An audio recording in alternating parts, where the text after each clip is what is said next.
Kita manusia saja memilih itu yang terbaik. Amin. Jadi kalau Tuhan berkata dia pilih kita, berarti ada maksud yang terbaik yang Tuhan berikan dalam hidup saudara dan saya. Jadi ternyata Tuhan juga tidak mau rugi loh. Halo? Kalau kita saja beli buah, beli ikan, beli segala macam tidak mau rugi, Tuhan juga tidak mau rugi. Makanya dia katakan dia pilih kita dari ujung-ujung bumi, itu bicara dia pisahkan kita. Dia pisahkan saudara dan saya supaya saudara dan saya benar-benar ada dalam pandangan, ada dalam jalan Tuhan, ada dalam rencananya Tuhan. Tapi Alkitab berkata ketika Tuhan pilih saudara, dia tidak pernah menolak kita.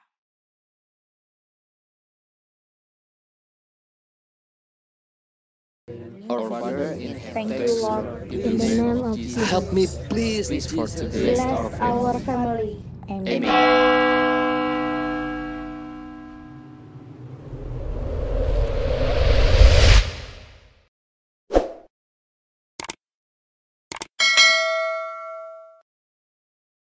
Di dalam nama Tuhan Yesus. Haleluya, haleluya. Amin, amin. Baik, salam Bapak Ibu Saudara. Haleluya. Mari kita buka Alkitab kita dalam Mari saudara buka Alkitab saudara dalam kitab Yesaya. Yesaya pasal yang ke-41. Yesaya pasal 41 ayat yang ke-10. Yesaya pasal 41 ayat yang ke-10. Kita baca bersama. Sudah bisa ditampilkan. Yesaya pasal 41 ayat yang ke-10. Kita baca bersama 1, 2 ya. Janganlah takut sebab aku menyertai engkau. Janganlah bimbang sebab aku ini Allahmu. Aku akan meneguhkan, bahkan akan menolong engkau. Aku akan memegang engkau dengan tangan kananku yang membawa kemenangan. Saya baca sekali lagi buat kita semua. Janganlah takut sebab aku menyertai engkau. Janganlah bimbang sebab aku ini Allahmu. Aku akan meneguhkan, bahkan akan menolong engkau. Aku akan memegang engkau dengan tangan kananku yang membawa kemenangan. Amin Bapak Ibu Saudara.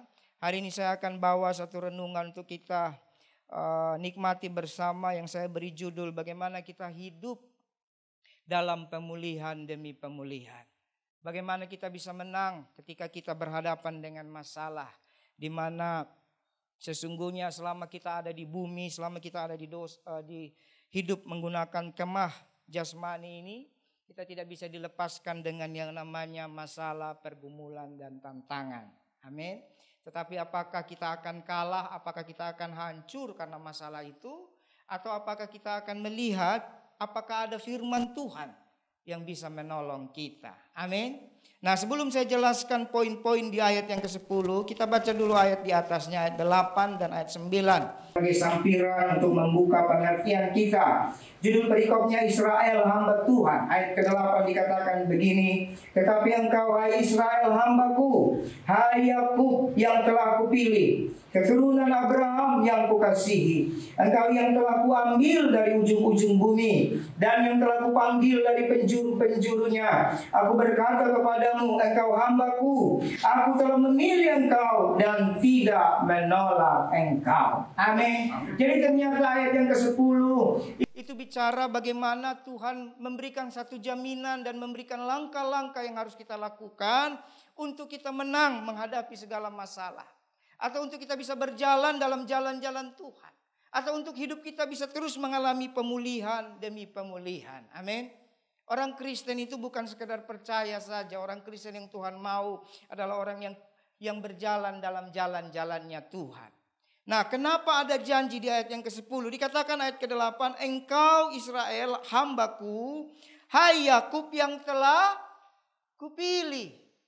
Jadi Bapak Ibu Saudara dan saya, kita semua yang hari ini percaya kepada Tuhan, itu bukan serta-merta saudara percaya begitu saja. Tapi ternyata kalau hari ini saudara punya iman kepada Tuhan Yesus, itu pekerjaan Tuhan yang mulia. Ya, itu pekerjaan Tuhan yang mulia di mana Dia telah memilih kita. Kalau bicara konteks dalam pasal kitab Yesaya ini bicara pemulihan terhadap Israel, saudara, di mana Israel itu sudah mengalami banyak hal dan sebenarnya kalau bicara pasal ini itu udah tanda-tanda pemulihan bagi Israel sudah mulai terjadi. Ya, tapi kalau saya bahas itu lagi nanti pembahasan itu saja bisa beberapa jam, saudara, kalau bicara konteks dari ayat ini. Jadi kita ambil saja secara rohaninya, kita dan saudara dan saya adalah orang Israel. Amin. Orang yang dipilih Tuhan. Jadi kalau Tuhan yang pilih kita, saudara, kira-kira Tuhan pilih itu sembarangan enggak? Nah, saya mau tanya, kalau saudara pergi beli buah, saudara beli buah, saudara pilih enggak? Dan waktu saudara pilih yang busuk enggak? Ada yang gitu enggak? Lagi musim buah, contoh ini lagi musim apa nih? Lagi musim jeruk. Nanti kan kalau lagi musim jeruk kan ada yang murah, ada yang harga agak lebih mahal sedikit, ada yang lebih mahal. Nah, saudara begitu lihat dompet saudara, sekalipun saudara pilih yang murah, saudara berharap dapat yang baik, betul enggak? Itu yang namanya milih. Kita manusia saja memilih itu yang terbaik, amin. Jadi kalau Tuhan berkata Dia pilih kita, berarti ada maksud yang terbaik yang Tuhan berikan dalam hidup saudara dan saya. Jadi enggak main-main, saudara. Ini penting. Jadi saudara menyadari dulu bahwa saudara dan saya itu orang pilihan. Saudara dan saya orang pilihan, ada maksud yang terbaik, ada tujuan yang terbaik, ada kerinduan Tuhan yang terbaik yang Tuhan mau buat dalam hidup saudara. Di sini tidak ada orang Kristen yang ece-ece. Bilang temannya, tidak ada yang ece-ece. Tidak ada yang palsu-palsu, saudara. Meskipun mungkin saudara melihat dompet saudara enggak ada tuh, gara-gara dompet saya tadi baru ingat saya tidak bawa dompet. Aduh, saya ini sering kali enggak bawa dompet juga. Saudara, meskipun saudara tidak punya apa-apa, tapi Tuhan yang pilih itu punya maksud yang apa-apa buat saudara. Kita tidak apa-apa, tidak punya apa-apa, tapi Tuhan yang pilih punya maksud yang apa-apa. Ayat 9 dikatakan, ini sedikit sampiran dulu ya. Engkau yang telah kuambil dari ujung-ujung bumi. Jadi Tuhan sudah pilih, Tuhan tetapkan. Lalu saudara ternyata waktu Dia pilih, Dia ambil dari banyak tempat. Ini kita langsung dalam konteks rohani sekarang aja ya. Nah, kalau kita lihat kita di satu komunitas GBI Taman Lampus Ministry aja dari macam-macam, betul ya? Ada yang dari Tanah Batak, Tanah Bataknya ada yang sebelah mana, betul ya? Ada dari Siantar, ada dari Balige, ada dari Tarutung, ada dari Medan. Belum lagi yang dari mana? Banua. Ada dari Banua sehingga adalah Telaum Banua kan jadi begitu. Gara-gara ada dari Banua supaya pas adalah si Telaum Banua kan. Nah, jadi ada dari timur, ada dari luar negeri, luar biasa saudara. Jadi ini bicara memang Tuhan itu bekerja dengan cara yang kita tidak mengerti. Tapi intinya saudara, Tuhan benar-benar memilih. Dia benar-benar menyeleksi saudara. Bahkan Dia ambil dari ujung-ujung bumi saudara. Amin. Dan kalau saudara perhatikan kata dipilih itu artinya dipisahkan. Saudara kalau pilih buah tadi kira-kira saudara pisahkan enggak? Atau saudara pakai sekop, taruh aja lah. Bang, mangga sekilo. Yang mana? Taruh aja lah bang. Ada begitu. Kalau ada yang begitu sampai di rumah saudara marah-marah sendiri kan. Ini mangga busuk semua. Rugi. Jadi ternyata Tuhan juga tidak mau rugi loh. Halo? Kalau kita saja beli buah, beli ikan, beli segala macam tidak mau rugi. Tuhan juga tidak mau rugi.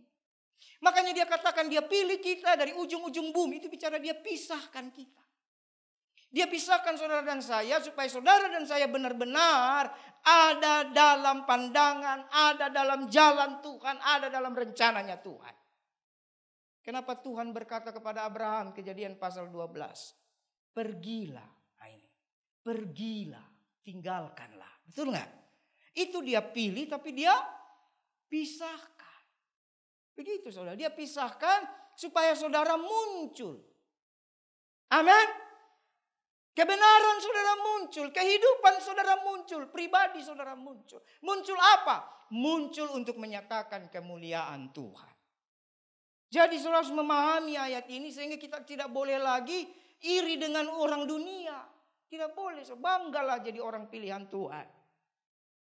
Tuhan mau saudara muncul. Bukan bicara saudara harus muncul di televisi, jadi viral, bla bla bla. Tidak. Muncul untuk menyatakan kemuliaan Tuhan. Dan memang waktu proses dipilih, dipisahkan, itu ada hal-hal yang membuat daging kita tidak enak saudara. Manusia ini adalah hukum daging, hukum dosa yang terus berjuang untuk mengalahkan kita, mengintimidasi kita. Maka Tuhan berkata hiduplah oleh roh. Amin. Karena itu dia kasih jaminan di ayat 9. Apa dia bilang? Aku telah memilih engkau. Sama-sama kita baca ini. Mulai dari aku telah memilih engkau. 1, 2, ya. Aku telah memilih engkau dan tidak menolak engkau. Katakan amin. Memang waktu dipilih, waktu disortir ya. Ada proses-proses tertentu untuk saudara dipisahkan dari buah-buah yang tidak baik. Untuk saudara dipisahkan dari manusia yang hanya memikirkan dunia ini. Memang ada hal-hal yang tidak mengenakan mungkin. Tapi Alkitab berkata ketika Tuhan pilih saudara, Dia tidak pernah menolak kita. Wah, ini jaminan saudara. Kalau saudara ingat ayat ini, Tuhan tidak pernah tolak saudara. Ini membuat saudara bisa dipulihkan, dipulihkan sampai sempurna. Dan bukan sekedar dipulihkan. Kalau sudah pulih, saudara akan menemukan jalan-jalan Tuhan. Dan saudara akan berjalan seperti maunya Tuhan. Nah ini orang Kristen itu bukan sekedar selamat masuk surga. Kalau hanya bicara sekedar selamat masuk surga, begitu kita percaya Yesus, mending kita berdoa, Tuhan ambil saja nyawaku biar aku masuk surga. Kan begitu. Benar enggak? Ya ngapain pusing-pusing, itu udah surga kan? Tapi Tuhan tidak begitu. Surga sudah pasti. Kita lagi antri nih ya. Tapi saudara selamat Tuhan terus memberikan saudara hidup di bumi. Tuhan mau saudara berjalan dalam jalan-jalannya itu. Gitu. Untuk apa? Di tengah jalan saudara ketemu orang-orang lain, saudara bawa kepada Tuhan. Nah, supaya saudara menyatakan kemuliaan Tuhan. Nah, ada banyak orang Kristen saudara karena tidak mengerti ayat ini, apalagi ketika dia lihat penderitaannya kan. Kalau sudah mulai orang yang gaji UMR tanggal-tanggal begini udah mulai masuk dalam penderitaan ini. Minggu ketiga itu lagunya udah berbeda. Lagunya sudah apa? Ku tak dapat jalan sendiri. Sambil sedikit-sedikit air mata keluar kan. Tuhan tolong padaku. Lama kali ini tanggal 30 kan gitu ya. Nah, lagi minggu terakhir, wah lagunya sudah beda lagi. Aku berserah. Wah, udah berserah sudah, terserah Tuhan lah. Hari ini ada makanan, puji Tuhan. Tidak ada juga puji Tuhan. Nah. Kalau saudara baru mengenal Tuhan tidak apa-apa. Tapi orang Kristen tidak seperti itu. Ratapan 3 ayat 22 ayat sampai 23 berkata begini. Tak habis-habisnya kasih setia Tuhan. Tak habis-habisnya rahmatnya. Selalu baru setiap pagi besar setiamu Tuhan. Jadi orang Kristen itu tak peduli tanggal. Dan benar. Kami dan saya secara pribadi kadang lupa tanggal. Saking lupa tanggalnya kenapa? Yaitu selalu menantikan kasih Tuhan. Amin. Kita hidup dalam kasih Tuhan. Jadi saudara ingat selalu bahwa pilihan-pilihan Tuhan. Sekalipun ada proses-proses yang Tuhan izinkan kita lewati. Tuhan berjanji Dia yang pilih kita. Dan Dia tidak akan pernah menolak kita. Mungkin keadaanmu hari ini tidak baik. Mungkin ekonomimu tidak bagus. Mungkin ada doa-doamu yang belum dijawab Tuhan. Tidak apa-apa, belum dijawab itu artinya doa lagi. Betul nggak? Jangan karena belum dijawab berhenti berdoa, tidak. Kalau tidak dijawab, doa lagi. Selama Anda yakin bahwa doa itu tidak bertentangan dengan firman Tuhan, doa lagi. Berarti sedikit lagi, itu kan gitu. Amin. Doa lagi. Karena Tuhan berjanji Dia tidak menolak kita. Baik, itu sedikit sampiran. Nah, bagaimana setelah saudara menyadari Tuhan yang pilih dan Tuhan tidak pernah menolak saudara. Tuhan tidak akan pernah membuang saudara. Ada ayat yang bagus dalam Yohanes pasal 6. Coba saudara buka. Ini sebelum kita masuk pasal 10, ayat 10 ya. Yohanes 6 ayat 37. Ini ayat bagus sekali. Jadi Supaya seimbang antara janji Tuhan di perjanjian lama dengan janji Tuhan di perjanjian baru, sama enggak? Nah, ya. Perjanjian baru ayat 37. Semua yang diberikan Bapa kepadaku akan datang kepadaku. Dan barang siapa datang kepadaku, ia tidak akan kubuang. Wow. Amin. Barang siapa datang kepada Tuhan. Ini penyempurnaan dari yang Yesaya tadi. Kalau Yesaya hanya secara khusus konteks pada orang Israel yang punya nubuat kepada kita hari ini. Tapi ini jelas-jelas kepada semua orang. Siapa yang mau disortir, siapa yang mau dipilih Tuhan, itu artinya dia mau datang kepada Tuhan. Dan Alkitab berkata Tuhan tidak pernah buang. Kenapa tidak buang? Saudara buka ayat 40. Kenapa tidak dibuang? Ayat 40. Sebab inilah kehendak Bapakku, yaitu supaya setiap orang yang melihat anak dan yang percaya kepadanya beroleh hidup yang kekal, dan supaya aku membangkitkannya pada akhir zaman. Amin. Ini lebih jelas lagi. Jadi bukan hanya tidak ditolak, bukan hanya tidak dibuang, tapi punya rencana yang lebih jauh. Yang manusia di bumi tidak bisa mengerti atau melakukannya. Itu apa? Dibangkitkan pada akhir zaman. Wah, ini keren. Berarti saudara, Tuhan yang kita sembah, Tuhan yang betul-betul sutradara yang ajaib. Dia tidak tumpang tindih ceritanya. Ya, tapi ceritanya nyambung dari awal sampai akhir. Jadi kalau Tuhan memang berjanji seperti ini, bagaimana kita menang atas masalah? Kita langsung saudara tampilkan ayat yang ke-10 dari Yesaya pasal 41 tadi. Dikatakan, janganlah takut. Poin pertama, bagaimana hidup saudara diubahkan terus-menerus. Bagaimana hidup saudara menang atas masalah. Yang pertama dikatakan, janganlah takut. Sebab aku menyertai engkau. Wow, amin. Jadi kalau saudara sudah sadar Tuhan tidak akan pernah buang saudara. Tuhan tidak akan pernah tolak saudara. Waktu saudara berjalan di bumi ini. Tuhan cuma mau saudara punya iman. Jangan takut. Bilang temannya, jangan takut. Nah, dompet boleh kosong, jangan takut. Jangan takut. Kenapa tidak boleh takut? Karena Tuhan menyertai. Saya ada catat sedikit, cuma masih di handphone tadi. Dalam bahasa Inggris itu bahasa aslinya lebih pas. Saya bacakan sedikit ya. Nah, do not be afraid, for I am with you. Ini lebih pas. I am with you. Tahu nggak artinya apa itu? Aku bersamamu. Jadi Tuhan menyertai, itu Immanuel, itu artinya aku bersamamu. Kemanapun saudara pergi, apapun keadaan saudara, apapun yang sedang saudara gumulkan, mungkin saudara tidak mengerti secara kekuatan, saudara tidak tahu bagaimana, saudara tidak mampu, tapi Tuhan berkata, aku bersamamu. Amin.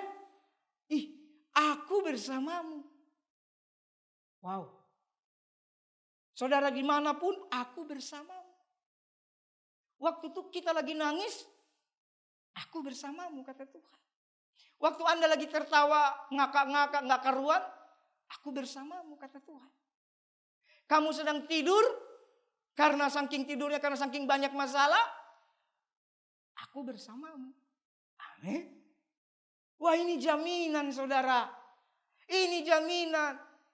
Jadi bukan Tuhan tidak buang saja, bukan Tuhan tidak tolak saja, tapi dia bilang, aku bersamamu. Kalau saudara selalu disertai oleh bodyguard, bangga nggak? Bangga loh. Saudara kemana-mana ada yang mengawal saudara, senang nggak? Senang, aman. Ya, tapi saudara pakai bodyguard bayar nggak? Bayar. Mana ada yang gratis ya? Ini Tuhan bukan bodyguard, dia lebih. Tapi dia gratis men. Saya tidak perlu bayar. Saya saudara bayar pakai apa? Ada yang bisa bayar? Gak bisa. Tapi Tuhan yang baik itu dia bilang, aku bersamamu. Waktu saudara berhadapan dengan orang jahat, orang yang suka santet saudara. Pernah ngalami orang yang santet? Aku bersamamu. Amin. Saya berapa bulan lalu ya, 1 bulan lalu ngalami disantet terus saudara. Kita yang diam aja. Jangan saudara pikir saudara sudah hamba Tuhan, sudah jago berdoa. Tidak ngalami tantangan, ngalami. Tapi tergantung bagaimana saudara. Saya cuma ingat ayat ini. Jangan takut. Aku Tuhan menyertai engkau. Jadi di rumah kami saudara selama 3-4 hari berturut-turut. Hari pertama tikus mati. Nah tikus mati kan biasa. Ada kucing, ada segala macam ya. Tapi ini matinya saudara. Itu kalau saudara pernah ke rumah saya itu pagarnya itu pagar lama. Ada pagar kecil, ada pagar besar. Ya, pagar kecil yang kurang lebih 80 cm itu didorong, ada slotnya. Pagar yang agak panjang itu didorong pakai rel, yang ini didorong maju mundur gitu ya. Nanti ada slotnya, lalu mereka bertemu. Nah slot yang besar sama yang kecil itu kan kecil itu sedikit sekali. Nah ini tikus mati saudara di antara slot itu. Ngapain dia cari mati susah amat, betul nggak? Dia mau mati, aku masuk dulu lalu mati gitu. Enggak ada saudara. Dia mati ya mati aja. Dimakan kucing kan berantem. Itu biasa ada di jalan-jalan biasanya. Ini ada di slot. Nah yang terlebih dari itu bukan karena itu. Nah ini tanda di hati. Betul ya, tanda di hati. Berasa ini. Istri saya begitu buka pintu pagi-pagi teriak dia. Pi apa ini? Apa tuh? Saya masih tidur jam 5:30 kali ya. Masih tidur lagi udah mau siap-siap bangun. Wah ya sudah. Saya bilang kita berdoa. Kita doa saja. Kita nggak tahu siapa yang buat. Betul nggak? Kita cuma berdoa. Karena kuasa kita hanya doa. Waktu lalu saya sudah khotbahkan tentang kuasa doa. Itu saya ingat baik-baik. Jangan main-main saudara tentang doa. Doakan. Selesai. Dan lucunya begini. Badannya kering. Dalamannya masih basah. Wah. Badannya kering. Dalamnya basah. Ini kan tidak benar ini. Kita udah kemana-mana doain orang kan. Macam-macam. Udah. Hari itu saya berdoa tapi saya harus pelayanan pergi. Besoknya lebih ngeri lagi saudara. Dari waktu tikus mati tidak ada bau. Tidak ada. Sampai besok pagi tidak ada bau. Tiba-tiba saya besoknya masih pergi lagi pulang sore. Bau busuknya luar biasa. Saya cari-cari tidak ketemu. Istri saya cari ketemu. Ternyata kucing mati di atas. Dekat AC. Ditaruh di atas AC. Tapi AC yang terjepit dengan ini apa namanya. Tembok. Tidak mungkin ini kucing. Kalaupun dia mati berhari-hari, harusnya bau pelan-pelan toh. Tidak ada yang langsung bau. Ini saya ingat seperti waktu kami ke Bali. Doa untuk Bali dengan Pak John, Pak Berto, Pak Hendrik berapa tahun lalu ya? Berapa belas tahun lalu. Itu mau berangkat ke Bali, mereka sudah siap-siap. Kita pergi ke gereja, tidak ada bau. Begitu pulang gereja, rumah bau diterima. Ternyata anjing mati. Anjing busuk ditaruh di bawah kolong. Kan kalau mati kan dari pagi kan sudah bau. Ini pagi tidak bau. Emang hidung kita ini bisa berubah-berubah kan enggak? Wah itu mereka lagi siap-siap mau berangkat. Saya kubur di tanah kosong di Prima itu. Kubur anjing. Wah. Dan habis itu istri saya ada luka di sini. Seperti digigit ular. Waktu itu. Sampai saya diam aja. Lanjut aja ke Bali. Kita doa saja di Bali. Pulanglah baru doain dan dia sembuh. Sama. Hari ketiga begitu lagi. Kucing mati, tikus mati sampai 4 kali. Ini kan gak benar saudara. Ya sudah kita berdoa saja. Singkat cerita berdoa. Akhirnya orang yang berasa di hati yang iseng ini siapa? Orang yang iseng ini Tuhan suruh pindah dia. Habis dia saudara. Ya udah. Saya tidak perlu bahas di sini karena di record ya. Jadi intinya saudara, jangan takut. Sekalipun seorang mengalami masalah, mengalami tantangan yang tidak kelihatan sekalipun. Urusan santet kan gak kelihatan, betul gak? Kalau maling masih lihat pakai CCTV kan? Urusan santet tidak kelihatan. Tuhan berjanji, dari yang kelihatan sampai yang tak kelihatan, aku bersamamu. Amin. Wah hebat loh. Nah, kata takut, kalau saya boleh buka sedikit, ketakut itu bahasa aslinya itu yaare.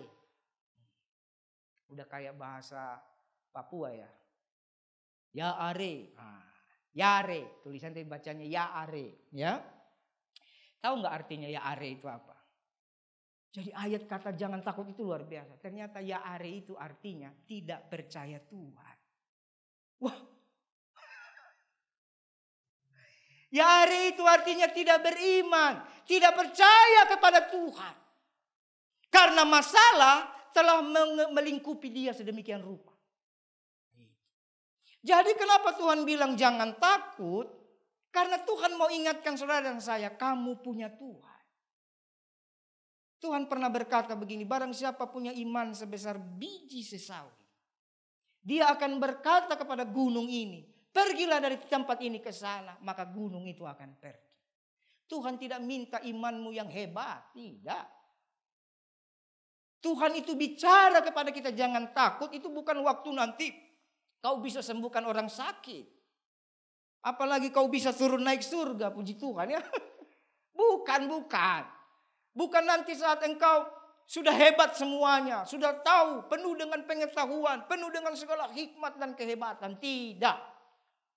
Itu bonus, itu perjalanan imanmu nanti. Tapi Tuhan berkata jangan takut itu dari apa? Asal kau punya iman sebesar biji sesawi. Iman yang paling kecil itu aja. Ternyata iman yang paling kecil itu artinya apa? Tahu Tuhan itu ada. Kalau minggu yang lalu khotbahnya adalah kita harus tahu bahwa Tuhan tahu. Hari ini juga saya tambahkan kita harus tahu bahwa Tuhan ada. Amin. Saudara takut karena saudara tidak tahu Tuhan bersamamu. Tapi waktu engkau tahu Tuhan bersamamu, takut itu hilang. Makanya ada lagu kan, sekalipun ya aku dalam lembah kelam, ku tak takut sebab kau besertaku. Ini jangan cuma lagu saja. Kalau saudara benar-benar mau yang tadi saya katakan dipisahkan Tuhan. Mau dimunculkan Tuhan. Dan untuk saudara bisa memenuhi rencana Tuhan. Poin pertama, jangan takut. Percayalah Tuhan ada. Amin. Nah, Ibrani 11 ayat 6. Jadi Ya'are itu artinya tidak beriman. Tidak punya Tuhan. Coba ditampilkan dulu Ibrani 11 ayat 6. Ini akan saya bahas sedikit tentang iman ya, hubungannya. Jadi iman paling dasar itu percaya Tuhan ada. Amin. Percaya Tuhan ada itu iman paling dasar dulu. Kalau saudara tidak percaya ada Tuhan, gimana mau punya iman yang lain? Gak bisa. Makanya dikatakan dari baris 11 ayat 6, tapi tanpa iman tidak mungkin orang berkenan kepada Tuhan. Tidak mungkin orang berkenan kepada Allah. Lalu ada penjelasannya. Sebab barang siapa berpaling kepada Allah. Waktu saudara mulai percaya kepada Tuhan. Amin. Itu iman paling dasar. Saudara percaya ada Tuhan. Ia harus percaya bahwa Allah ada. Itu dulu. Begitu saudara mulai. Oh iya ya Tuhan sudah pilih aku. Tuhan tidak buang aku. Tuhan tidak tolak aku. Percaya Tuhan itu bukan semu. Bukan bayangan. Saudara percaya Tuhan itu nyata. Nyata dia, ada dia. Kita tidak lihat tapi ada dia. Makanya saya sering berkata kepada orang-orang yang saya layani di mana-mana. Apalagi orang kerja, saya bilang kalian punya bos tuh masih enak. Kalian bisa lihat bos kalian. Jadi saudara bisa munafik. Ada bos pura-pura baik, betul nggak? Karena kita bisa lihat bos. Bos lihat kita. Nah yang kami hamba-hamba Tuhan, wah ini repot. Bos bisa lihat kita, kita tidak bisa lihat dia. Wah. Jadi sekali kita tipu-tipu, habis. Jangan pikir kau aman. Dimanapun Tuhan ada. Jadi tidak bisa kita munafik-munafik depan Tuhan. Bikin gaya-gaya, nggak bisa. Untung Tuhan itu baik. Amin. Kalau dia itu pakai gaya bos, habis kita. Kita GR. Makanya Tuhan bilang, aku tidak kenal engkau. Kan itu karena dia lihat terus kita GR. Kita pikir kita sudah bikin untuk Tuhan. Oh buat sana, buat sini. Oh GR. Semua ini untuk Tuhan. Tuhan bilang aku tidak suruh kau. Kan Tuhan lihat. Jadi saudara harus menyadari Tuhan ada. Tuhan ada. Tuhan nyata. Tuhan benaran. Tuhan pribadi. Dan saudara sudah punya iman itu aja. Yang sebesar biji sesawi. Yang tahu Tuhan ada. Itu sudah membuat kita berkenan. Gak usah terlalu repot-repot saudara. Jangan saudara pikir saudara berkenan ketika saudara melayani. Jadi pengkhotbah. Jadi pemimpin pujian. Itu kasih sayang kita sama Tuhan. Jangan dibolak-balik loh. Saudara percaya dia ada. Di dalam segala hal dia ada. Itulah yang membuat Tuhan berkenan atas hidupmu. Amin. Itu.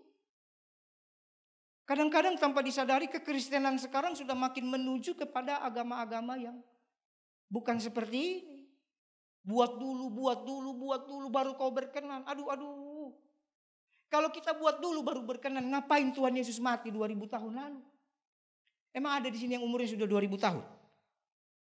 Sebelum saudara lahir, sebelum saudara bisa buat sesuatu, Tuhan sudah berikan yang terbaik loh.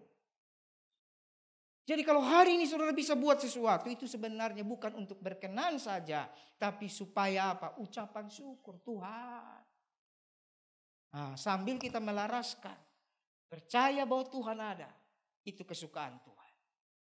Nah takut, jadi kenapa dikatakan tanpa iman orang tidak berkenan? Artinya tidak bisa datang, tidak bisa menyadari kehadiran Tuhan. Nah ini, kita lihat lagi.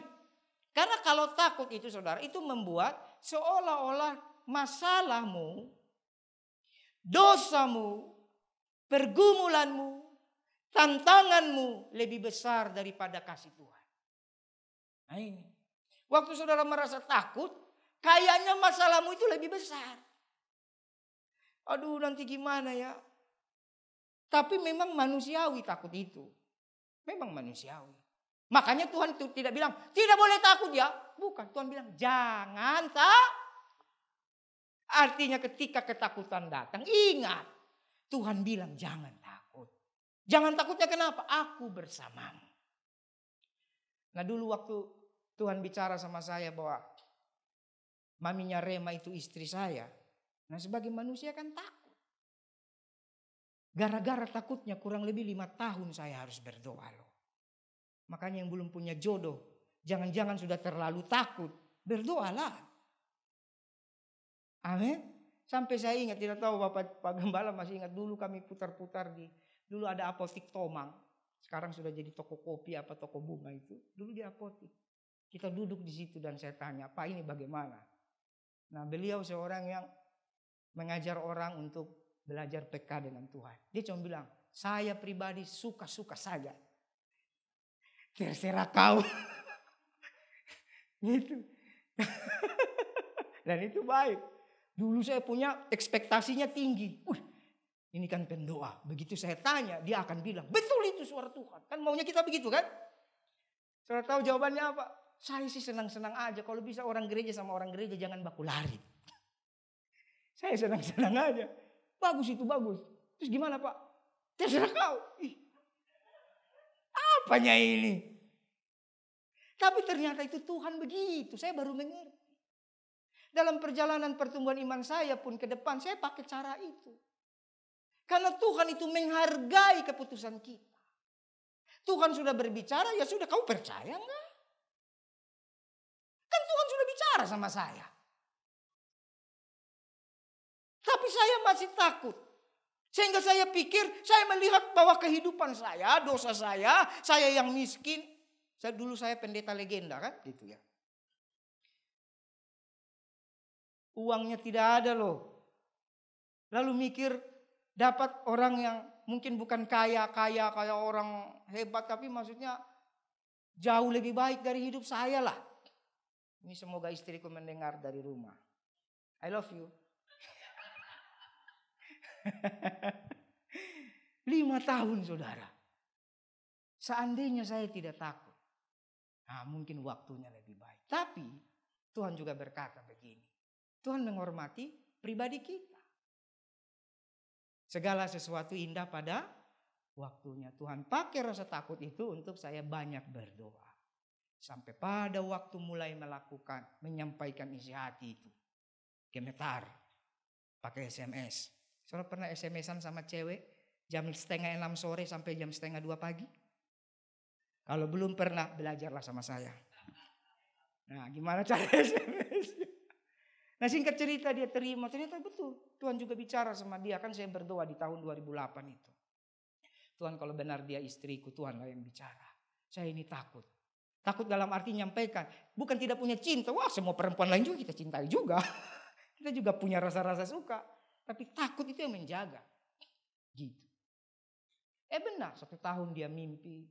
Begitu disampaikan dan dia terima.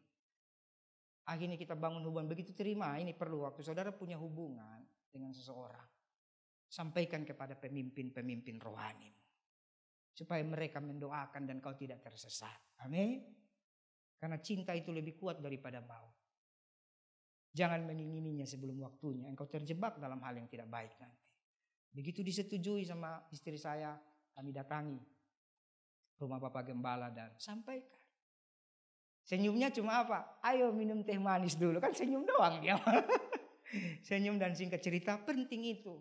Sehingga ketika mau macam-macam kita udah takut. Selain ada Tuhan yang kita gak bisa lihat, ada manusia, pemimpin kita yang berjaga-jaga juga.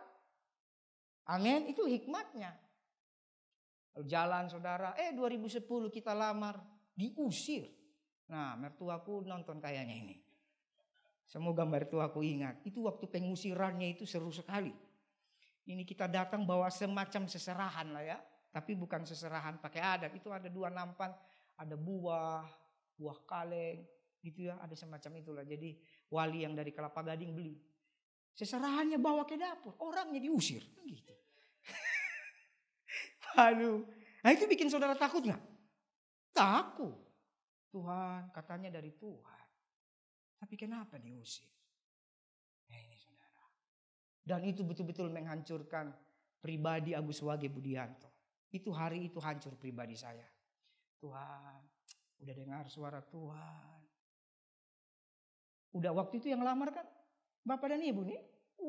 Ada kekuatan. Wih, yang lamar ini pendoa. Hebat. Terus lagi walinya orang kita China. Aman sudah. Sampai di sana, pergi kau. Hancur enggak saudara? Itu kayak dilempar dari lantai 100 ke bawah. Aduh itu. Meskipun saya mencoba tegar. Itu tidak bisa. Begitu sampai rumah saya menangis Tuhan. Nah kenapa? Manusia itu punya takut. Tapi waktu berdoa. Disitulah kita bisa sadar. Saya sadar ada Tuhan. Ada Tuhan. Amin. Dan singkat cerita Tuhan yang ada itu bekerja dengan cara yang ajaib. Tiba-tiba 1 tahun kemudian Tuhan yang ada itu mengunjungi orang tua saya, mertua saya. Masalah selesai. Jadi bukan masalahnya yang harus saudara lihat. Yang harus saudara lihat, kenapa Tuhan bilang jangan takut. Yang harus saudara lihat bahwa Tuhan bersamamu. Kalau Tuhan bersamamu, cara kerjanya itu kita gak ngerti. Hari itu begitu 1 tahun kemudian 2011. Makanya pernikahan kami itu persiapan cuma 3 minggu, 1 bulan. Selain karena tidak ada uang, karena memang momentumnya. Begitu Tuhan datang kepada mertua, barulah momentum. Saya sama calon istri waktu itu berdoa dan di hati udah jangan ulur-ulur lagi. Kita datang aja ke Pak John. Kita datang aja, tentukan tanggal. Coba. Kita datang aja. Dan tahun ini 10 tahun loh. Saya pikir baru menikah kemarin. Tahu udah 10 tahun. Cepat kali ya. Jadi yang belum nikah, kasihan dia lu. Artinya berdoa lah ya. Itu tidak ada yang mustahil. Itu saudara. Begitu mertua panggil, ya sudah. Kita tentukan tanggal. Habis tentukan tanggal, saya berangkat pelayanan ke Jawa seminggu. Gak ada pikir ini lagi. Tapi mujizat terjadi. Amin. Jadi jangan takut. Ini saya perlu saksikan karena memang kadang saudara kita melihat orang itu hari ini. Hari ini saudara bisa lihat saya di belakang setir mobil. Wah hebat. Ya kan? Keliling Indonesia, hebat. Pak Budi sampai banyak orang pikir saya ini pengusaha kaya. Puji Tuhan itu kasih karunia. Jadi kalau ada yang tanya saya, Pak usaha apa? Saya usaha kayu. Boleh Pak, kayu apa? Kayu Kalimantan, kayu Sumatera, kayu salib. Baru mereka bingung, apa tuh maksudnya? Tiap hari pikul salib. Dulu itu saudara, kasih karunia saja. Bisa menikah tanpa uang loh. Keren loh. Di rekening cuma ada 120 ribuan. Mana ada, dan itu bukan uang persiapan nikah. Memang itulah rekening saya. Tapi tidak punya utang 1 rupiah pun. Keren habis. Bisa kasih makan 770 sekian orang. Karena saya masih simpan itu tanda tangan buku tamu itu. Dari mana itu? Gak tahu lah. bisa ke Bali 9 hari. Saking lamanya di Bali itu hari kedua atau hari ketiga istri saya tanya, kita di mana? Saya bilang, kenapa? Di Bali ya? Iya, kok bisa? Nggak tahu. Nah. Ini yang namanya jangan takut saudara. Ini perlu diangkat. Karena hari-hari ini dengan banyaknya masalah, banyak orang di PHK, banyak orang ini usahanya down, bingung mau buat apa saudara. Saya mau beritahu kepada saudara, dari zaman dulu Tuhan memilih saudara. Tuhan memilih orang Israel, Tuhan juga memilih kita. Dia selalu berkata, jangan takut karena aku menyertai engkau. Jadi jangan pernah takut, supaya jangan sampai spirit ketakutan itu membuat kasih Tuhan kalah. Waktu saudara mulai takut, masalah itu lebih besar. Gitu. Amin. Yang kedua. Tunggu, belum kedua. Takut juga membuat iman mati. Kalau takut dipelihara atau saudara, tadi takut artinya tidak percaya Tuhan.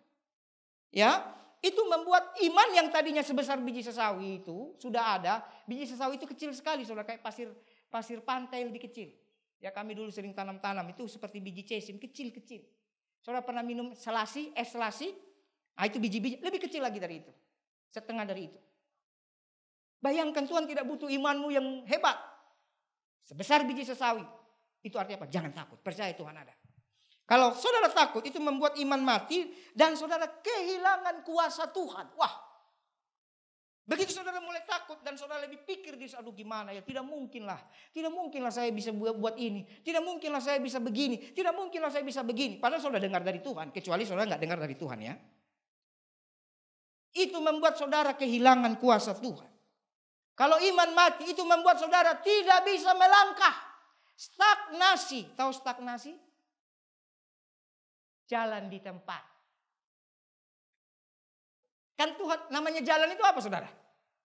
Jalan itu bergerak. Berpindah dari titik A ke titik B. Tapi gara-gara takut saudara jalan, tapi di mana? Di tempat. Istirahat di tempat. Gerak gitu kan. Di situ aja saudara. Tapi saudara merasa udah hebat. Ini repot loh. Mari masing-masing kaki gerakin di situ. Bisa kan? Tapi nggak kemana-mana saudara. Stagnasi. Mau nggak saudara jadi Kristen stagnasi? Saya nggak mau. Hidup kita punya masa expire juga loh. Manusia punya masa expire. Berapa lama Tuhan yang tahu. Alkitab berkata 70, 80 tahun, 90 tahun, 120 tahun. Jangan sampai tahu-tahu kita jalan di tempat. Habis kita punya masa. Apakah Tuhan marah? Tuhan tidak marah. Tuhan sayang loh. Bilang sama teman, Tuhan sayang loh. Orang Medan kan gitu ngomongnya kan. Tuhan sayang loh. Tuhan sayang. Tapi ketika karena hanya gara-gara takut, engkau menghina keberadaan Tuhan. Sehingga kita tidak bisa melangkah. Baik, poin yang kedua. Tampilkan pasal 41 ayat 10 tadi. Yang pertama, jangan takut. Yang kedua, janganlah bimbang, sebab aku ini Allahmu. Wow. Kalau yang pertama Tuhan katakan jangan takut. Yang kedua Tuhan katakan jangan bimbang. Penyakit manusia kedua mungkin dia sudah nggak takut. Tapi aduh, benar nggak ya? Ini. Bimbang itu bahasa aslinya sa'a. Sa'a. S-A-A. Ternyata artinya apa saudara? Gampang kecewa sama Tuhan. Wah. Karena manusia itu tadi punya kecenderungan kayak tadi saya bertanya sama Pak John. Gimana Pak? Manusia punya kecenderungan dia dapat A, B, B. Makanya nanti peraturan-peraturan selanjutnya. Kalau kita masih terlalu hidup dalam hukum dosa. Tidak terlalu kenal Tuhan. Kaku kita. A, B, B. Nah itu. Dosa membuat kita kaku. Tapi waktu sudah kenal Tuhan, sudah taat peraturan tapi nggak kaku, santai. Amin. Karena bukan lagi peraturan kan hukum Taurat. Baca Alkitab bilang, jadi bagaimana sekarang? Apakah aku harus dituntut oleh hukum Taurat? Supaya kasih Tuhan nyata dalam hidupku? Bukan saudara. Jadi saudara, kenapa manusia setelah dia mungkin tidak takut bimbang? Karena manusia itu sebenarnya pengen yang jelas. Makanya Alkitab berkata, hidup Abraham itu benar-benar bapak orang beriman. Karena apa? Perintah tidak jelas. Dalam artian belok kiri, belok kanan tidak jelas. Perintah yang jelas cuma satu. Tinggalkan, ikut aku. Tapi Abraham melangkah, saudara. Amin. Baru nanti yang jelas di mana? Ada beberapa poin yang jelas. Usir anakmu Ismail itu. Jelas. Hatinya sedih, bimbang dia. Tapi perintahnya jelas. Karena dia sudah terbiasa, amin. Terbiasa percaya, enggak bimbang dia. Sampai poin terakhir apa? Korbankan anakmu. Nah itu jelas. Itu tidak langsung. Itu enggak langsung. Abraham dipanggil Tuhan umur 75. Ishak dapat umur 125 tahun. Ishak dikorbankan umur 14 tahun. Berarti 39 tahun. 14 sampai 16. Berarti kurang lebih 40 tahun perjalanan iman Abraham. Baru Abraham bisa berkata ketika dia dengar suara Tuhan. Korbankan anakmu. Oke. Ada prosesnya. Tapi prosesnya meskipun kurang lebih 40 tahun. Abraham mau. Nah ini. Kadang kita udah 60 tahun, 70 tahun. Enggak mau-mau. Itu yang repot saudara. Abraham mau. Jadi ada ceritanya saudara. Enggak ada yang tiba-tiba. Keselamatan tiba-tiba bisa. Iman itu saudara mau rendah hati enggak? Nah, itu.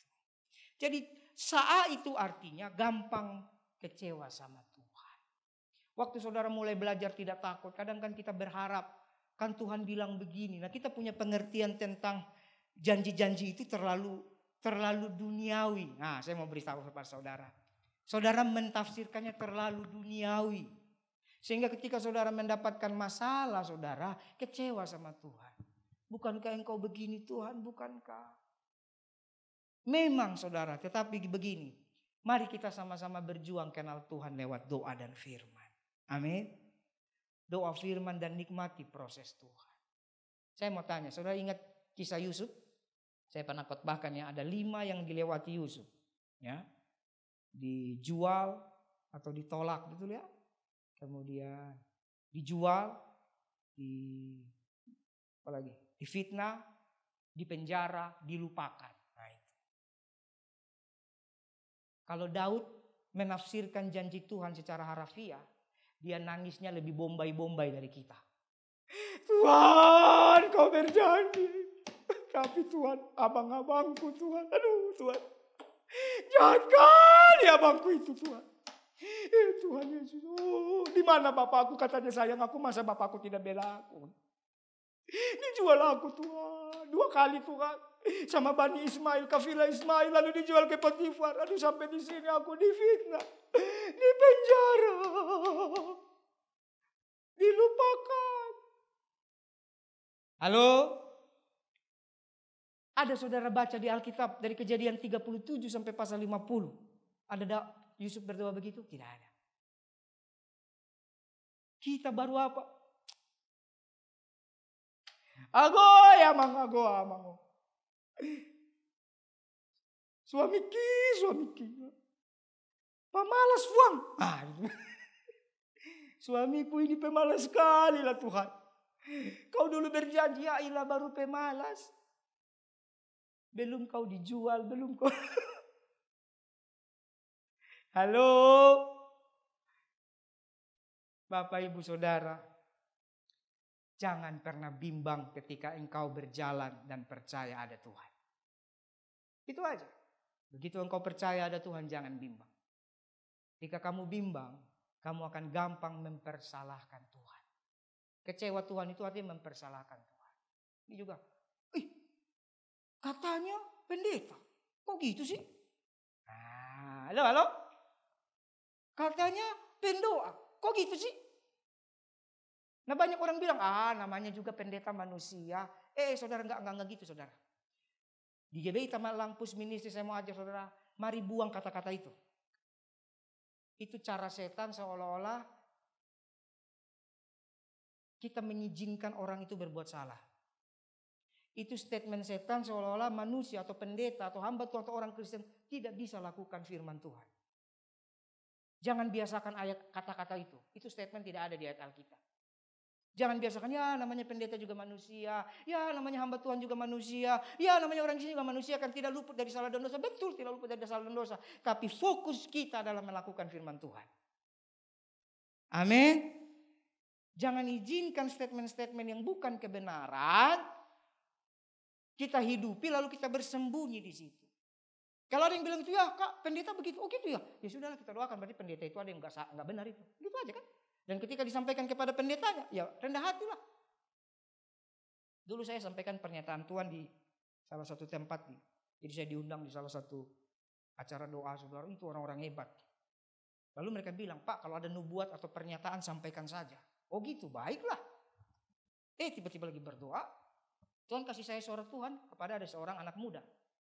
Jelas, tapi saya selalu berdoa sampaikan dengan bahasa yang baik. Gitu ya. Saya tidak langsung bongkar dosanya. Saya bilang sama dia, anak muda yang baju di sana, Tuhan bilang, nanti kalau kamu mau kita doa bersama ya. Kayaknya ada hal-hal tertentu di hatimu yang kamu sembunyikan, yang menghalangi pertumbuhan rohanimu. Saya mau tanya, kira-kira kalau pernyataan gitu tersinggung gak? Kecuali kalau kau di sana, kau berzina ya? Nah, di depan banyak orang ya bisa tersinggung kan? Saya cuma bilang, ada hal-hal tertentu yang harus dibereskan. Ini masalah hati. Kamu sering sekali di hatimu ada hal-hal yang kau bingung sama Tuhan. Saudara tahu? Biasanya. Tapi kadang-kadang kita dapat luar biasa kan gitu ya. Biasanya orang nangis dan amin. Ini dia nangis dan dia berdiri. Pak pendeta jangan usik-usik pribadi saya. Inilah makanya saya gak suka sama pendeta-pendeta yang katanya punya karunia. Nah loh. Ngapain bongkar-bongkar saya? Nah loh. Ini ada namanya kita belajar begitu saudara. Nah seorang hamba Tuhan harus bagaimana? Begitu dia ngomong gitu saya diam. Selesai saya lanjut lagi. Baiklah buat adik kalau memang tidak nyaman. Saya minta maaf ya. Nah ini perlu hamba Tuhan juga rendah hati. Saya minta maaf ya. Tadi PIC-nya bilang. Katanya kalau ada pernyataan boleh disampaikan. Jadi saya baru ketemu adik yang tidak suka. Mohon maaf ya. Tuhan Yesus memberkati. Nah ternyata apa yang bikin dia begitu? Setan. Begitu minta maaf habis ibadah dia datang lagi. Pak maaf saya tadi emosi, doakan saya. Gitu kan. Jadi jangan saudara bersembunyi, namanya pendeta kan dia tidak sempurna. Gak boleh. Rendahkan hatimu. Kalau kau dikritik ya terimalah. Yesus tidak punya salah aja bukannya dikritik loh. Dibunuh. Halo? Dibunuh. Siapa kau? Siapa Anda? Siapa kita hamba Tuhan? Kayaknya lebih hebat dari Tuhan, gak boleh dikritik. Kadang kenapa? Karena kita merasa, aku punya otoritas, aku kan ini. Gak apa-apa lah saudara. Itu bagian dari apa? Ternyata dalam pelayanan pun kita diuji. Mau bimbang atau tetap jalan. Amin. Jangan kecewa sama Tuhan. Nah, kita berkata dalam kitab Yakobus, orang yang mendua hati. Amin. Kenapa dia mendua hati? Dia kecewa kepada yang satu. Lalu dia berharap yang satu kan gitu. Tidak dapat apa-apa dalam hidupnya. Jadi jangan bimbang. Waktu saudara sudah mulai berjalan, melangkah saja. Petrus sudah mengalami lawatan Tuhan. Bisa jalan di atas air. Amin. Ketika dia lihat Yesus jalan, dia bilang itu hantu. Lalu Tuhan bilang tidak, ini aku. Kalau benar itu engkau Tuhan, suruhlah aku ke sana. Mari datang. Udah jalan Petrus, betul gak? Tapi mulai dia merasa apa? Angin, apalagi goyangan segala macam, dan dia tenggelam. Waktu saudara bimbang, itu tanpa saudara sadari, saudara tidak percaya akan kemutlakan Tuhan, dan saudara tidak dapat apa-apa. Amin. Nah, kenapa kita tidak boleh bimbang? Yang pertama tadi, otoritas ada otoritas Tuhan. Ini cepat-cepat ada kuasa Tuhan, gak usah takut. Kalau saudara mau lihat dari awal saudara bertobat sampai hari ini, udah berapa banyak saudara lihat otoritas Tuhan bekerja? Terlalu banyak ya? Masing-masing punya ceritanya sendiri. Kemudian Tuhan itu Alfa dan Omega. Buka Wahyu 1 ayat 8. Kenapa kita tidak boleh bimbang? Wahyu 1 ayat 8. Akulah Alfa dan aku adalah Alfa dan Omega. Firman Tuhan Allah. Yang ada dan sudah ada dan yang akan datang. Jadi dia kata Alfa itu dia yang menciptakan, dia yang mulai. Kalau kata Omega dikatakan akhirnya dia yang menutup. Omega itu artinya begitu, dia yang tutup. Nah, amin. Tidak ada yang bisa tutup selain dia. Berarti dia tahu semuanya. Kenapa kita tidak perlu bimbang? Dia tahu.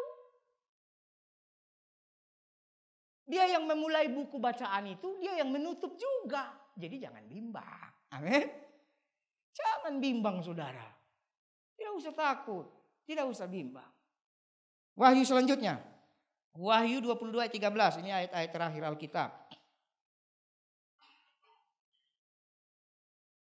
Nah, masih sama. Aku adalah Alfa dan Omega. Yang pertama dan terkemudian. Paling ujung dia. Jadi di ujung seluruh kehidupan itu dia. Jadi jangan bimbang, semuanya dia. Ada ayat lain dikatakan, segala sesuatu ada di dalam dia, diciptakan di dalam dia, bergerak bersama dia, dan kembali untuk dia. Selesai. Kenapa jangan bimbang? Yang ketiga adalah karena Allah itu kasih. Wah. Jangan bimbang sebab, ya tadi katanya apa? Jangan bimbang sebab aku adalah Allahmu. Nah, kalau yang pertama jangan takut karena aku menyertai, aku bersamamu. Yang kedua jangan bimbang karena aku Allahmu. Jadi Tuhan tegaskan aku Allahmu. Wah. Allah yang bagaimana? Allah yang tahu awal dan akhir. Allah yang bagaimana? Allah yang kasih. Coba saudara lihat di 1 Yohanes 4 ayat 7 sampai 8. 1 Yohanes 4 ayat 7. Ya, saudara-saudaraku yang kekasih, marilah kita saling mengasihi sebab kasih itu berasal dari Allah dan setiap orang yang mengasihi lahir dari Allah dan mengenal Allah. Ayat 8. Barang siapa tidak mengasihi tidak mengenal Allah sebab Allah adalah kasih. Kenapa jangan bimbang sebab aku Allahmu. Allah yang mana? Allah yang adalah kasih. Amin. Aku Allahmu, Allah yang adalah kasih. Allah yang kasih itu yang bagaimana saudara? Kita lihat lagi ayat selanjutnya, ayat 10. Ayat 10. Ya. Nah, inilah kasih itu. Bukan kita yang mengasihi Allah, tapi Allah yang mengasihi kita. Jadi Tuhan yang selalu membuka pintu. Kata mengasihi, dia yang selalu membuka pintu. Dia yang selalu membuka dirinya. Kenapa Tuhan berkata, marilah kepadaku. Hai kamu yang letih lesu dan berbeban berat. Marilah. Itu artinya datang. Lalu tiba-tiba misalnya Om Erwin telepon. Om Budi datang dong, kangen nih. Artinya apa? Welcome. Amin. Begitu dia bilang datang dong, itu artinya sudah siap ini martabak, mie gomak, BPK, es campur, segala udah siap. Gak mungkin saudara telepon, Om Angki datang dong. Oke Pak, saya datang. Angki datang. Lalu saya depan pintu bilang, ngapain kau datang Ki? Lah kan Bapak yang panggil. Saya datang sini lapar Pak mau makan. Enggak, ada begitu. Besok-besok Angki bilang ini Pak Budi ini penjahat satu. Penipu. Kalau sampai kita bilang datanglah, itu udah siap. Betul nggak? Jadi kalau Yesus bilang, akulah yang mengasihi kamu. Amin. Marilah kepadaku. Ya artinya udah siap dengan berkat-berkatnya. Jangan bimbang karena berkat Tuhan sudah siap. Amin. Makanya kita hamba Tuhan itu kadang pusingnya itu macam-macam. Kalau banyak tamu kita pusing. Ini ada makanan tidak? Kalau kita makan sendiri nggak apa-apa. Kalau sama tamu, mari Pak makan apa? Aduh, cuma ada tempe busuk. Tempe busuk itu makanan loh. Makanan khas Jawa yang dibusukkan. Apa namanya itu ya? Tempe apa? Ada tuh. Cuma ada tempe busuk nih Pak. Kan nggak enak juga kan? Yang benar orang datang, ayo makan. Apa? Sop iga. Apalagi babi panggang, ikan bakar. Makanya Tuhan Yesus begitu bikin mujizat, pesta loh. Mujizat 5 roti 2 ikan itu pesta. Karena orang Kristen itu begitu. Langsung makan semua, nggak dia pilih-pilih. Kadang kan kita pilih-pilih kan. Maaf ya, bagi sembako pilih-pilih. Karena dananya terbatas, betul enggak? Hanya bagi korban banjir, karena terbatas. Kemarin saya dapat dari luar kota, ada berapa kali ya? 2 kali. Karena saya tahu daripada bingung, tidak usah publikasi. Langsung pribadi-pribadi aja. Tapi Tuhan saudara, begitu dia kasih berkat, saya abrek-abrek. Amin. Jadi jangan bimbang karena aku Allahmu. Allah yang mana? Allah yang Alfa dan Omega. Dan Allah yang mengasihi kita. Amin. Yang ketiga. Wah. Yesaya 41 ayat 10. Yang ketiga. Yesaya 41 ayat 10. Kembali ke ayat utama kita. Ya. Kalau tadi jangan takut sebab aku menyertai engkau. Jangan bimbang sebab aku ini Allahmu. Kemudian aku akan meneguhkan. Bahkan akan menolong engkau. Aku akan memegang engkau dengan tangan kananku. Yang membawa kemenangan. Setelah saudara tidak takut. Saudara tidak bimbang. Yang ketiga. Percayalah bahwa Tuhan itu yang menolong dan meneguhkan. Amin. Kata penolong artinya begini, waktu saudara tidak sanggup, tiba-tiba ada yang bantu. Ketika Yesus jatuh sampai ketiga kali ya, yang kedua kalau nggak salah ya, pikul salib, akhirnya para prajurit panggil ada seorang Simon dari Kirene itu ya, bantu untuk pikul itu kayu salib. Nah itu sebenarnya punya makna rohani yang panjang, nantilah kapan dikhotbahkan. Jadi saudara, hal-hal seperti itu Tuhan tahu waktu tidak sanggup lagi Tuhan datang tolong. Makanya sering hamba-hamba Tuhan berkhotbah. Waktu kita angkat tangan, Tuhan turun tangan. Tuhan tidak turun tangan karena kita terus yang turun tangan, kan begitu. Jadi waktu saudara punya masalah angkat tangan lah. Biar Tuhan turun tangan. Kenapa Tuhan tidak turun tangan? Kita turun tangan terus. Kita yang atur terus. Gimana mau Tuhan turun tangan? Kan gitu. Jadi Tuhan itu penolong dan meneguhkan. Saya diberkati dengan kata meneguhkan engkau. Ternyata kata meneguhkan artinya merenovasi. Diteguhkan. Nah misalnya tiang ini kan sudah berdiri. Tapi kayaknya sudah mulai goyang-goyang. Tuhan tidak cabut. Tapi diapain? Direnovasi sama dia. Yesaya 42 ayat 3 coba ditampilkan. Yesaya 42 ayat 3. Bulu yang terkulai tidak akan diputuskannya. Dan sumbu yang pudar nyalanya tidak akan dipadamkannya. Jadi Tuhan itu bukan yang dicabut dan ditanam kembali itu urusan berhala. Amin. Urusan dosa, urusan berhala, sesembahan nenek moyang, tapi aku akan membangkitkan satu generasi yang akan merubuhkan, mencabut dan menanam kembali. Nah, itu ayatnya itu. Tapi kepada orang-orang yang sudah percaya ada Tuhan, yang sedang belajar untuk tidak bimbang, tapi sekali waktu dia tidak kuat lagi, Tuhan tidak cabut, Tuhan tidak robohkan, tapi apa? Diteguhkan. Diteguhkan itu direnov ulang. Amin. Ini gereja kita udah berapa kali renov kan? Ada yang dirubuhkan? Enggak ada. Yang dirubuhkan ya kayak tembok-tembok yang memang harus dirubuhkan. Tapi tiang-tiangnya itu dilapis ulang. Betul gak? Berarti Tuhan itu menolong. Dia renovasi saudara. Bahasa indahnya dari renovasi apa? Didandaninya saudara. Waktu saudara butuh pertolongan, justru Tuhan dandani saudara. Katakan amin. Mau gak didandani Tuhan? Saya mau banget saudara. Ini kan dulu putih nih tiang kan. Tiba-tiba dilapis keramik. Nah yang orang baru mana tahu. Yang orang yang tiang putih jelek abis. Bukan dirubuhkan. Dilapis ulang. Jadi cantik ada keramik loh. Tahu-tahu kita datang. Wih. Berarti waktu Tuhan menolong kita. Waktu Tuhan memberi kemenangan bagi kita. Tahu-tahu pribadi kita berubah menjadi pribadi yang indah. Amin. Berarti saudara ingat tadi. Tuhan berjanji. Nah saya akan tutup dengan Roma 8 ayat 31 dan 32. Jadi waktu Tuhan meneguhkan. Waktu dia tolong kita. Berarti ada jaminan bahwa kita pasti menang. Amin. Makanya dia katakan tadi.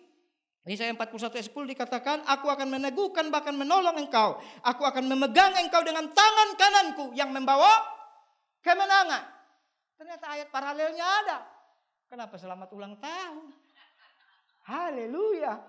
Sudah tidak sabar mau ulang tahun kah? Makan di mana kita ini? Coba lihat Roma 8 ayat 31 dan 32. Roma 8 ayat 31 dikatakan begini. Sebab itu apakah yang akan kita katakan tentang semuanya itu? Semuanya itu ini saudara baca ya di ayat di atas.